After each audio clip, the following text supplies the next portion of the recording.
Hello everyone, কি অবস্থা সবার? কেমন আছেন?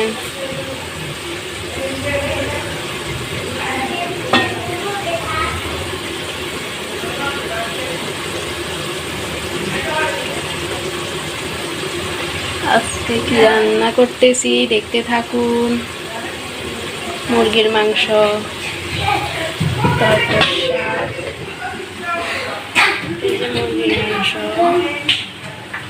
তারপর শাক রান্না করব,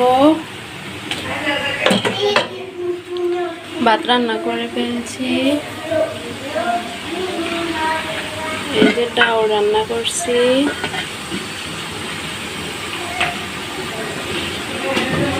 তো আপনারা কি রান্না করতেছেন?